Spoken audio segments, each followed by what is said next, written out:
Bonjour Monsieur Eyart. Bonjour, Je suis Charline de Spaceblog. enchanté, très heureux de participer à Spaceblog. Quelle formation avez-vous suivie pour devenir spationaute?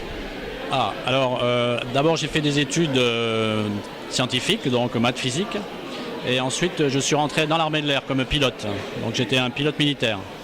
Et après je suis devenu pilote d'essai lorsque j'avais 30 ans à peu près. Et puis j'ai ensuite pu devenir candidat pour devenir spationaute, astronaute.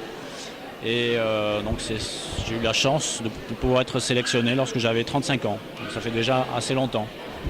D'accord. Quelle différence y a-t-il pour un spationaute entre Mir et l'ISS? C'est deux générations différentes, hein. La station Mir, c'est une station beaucoup plus ancienne, qui a été construite par les Russes dans les années 80, donc qui était beaucoup plus vieille, vétuste comme on dit. Et alors que la station internationale est beaucoup plus récente et elle a toutes les les avancées technologiques d'aujourd'hui. Donc la station internationale est beaucoup plus moderne que l'était la station Mir. D'accord. Quelles ont été les différences entre vos deux missions spatiales? Alors la première mission était assez courte, elle a duré 3 semaines. Et la deuxième mission était plus longue puisqu'elle a duré 2 mois. Et donc, comme tu l'as dit, sur 2 stations différentes. La première sur Mir, où j'ai fait des expériences pour l'Agence spatiale française, le CNES, donc des expériences françaises. Et la deuxième mission, elle consistait d'abord à installer le module européen de la station internationale, qui s'appelle Columbus. Voilà, donc on a amené ça dans la navette spatiale américaine. Et on a installé le module et après je suis resté pour faire tout le travail qu'il y avait pour activer le module et ses installations scientifiques. D'accord. Qu'avez-vous ressenti dans l'espace?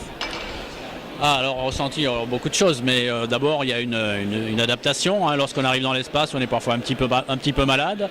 Après il faut que le corps s'habitue, donc ça prend quelques jours.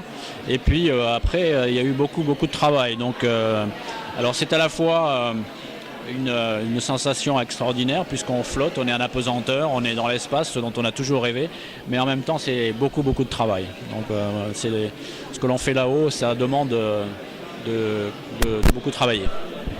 D'accord. Quel a été votre rôle dans les essais de l'Airbus A300 0G? Je vois que tu es bien renseigné puisque effectivement dans les années 90, lorsque j'étais pilote d'essai, j'étais spécialisé dans les avions qui faisaient de l'apesanteur. Donc on avait un avion qui s'appelait la Caravelle à ce moment-là, sur laquelle j'ai fait beaucoup de vols en apesanteur, en 0G, jusqu'en 1994 où on a décidé d'acheter un nouvel avion qui était un Airbus A300, comme tu l'as bien dit. Et cet avion, il fallait d'abord faire des essais en 0G pour voir s'il n'y avait pas des problèmes particuliers sur cette machine. Voilà, donc mon rôle, ça a été de faire ces essais, mais après, j'ai pas eu le temps de l'utiliser plus longtemps parce que je suis parti pour m'entraîner comme astronaute. D'accord. Merci beaucoup, Monsieur Eyart, d'avoir accepté de répondre à mes questions. Avec un grand plaisir et bonne chance.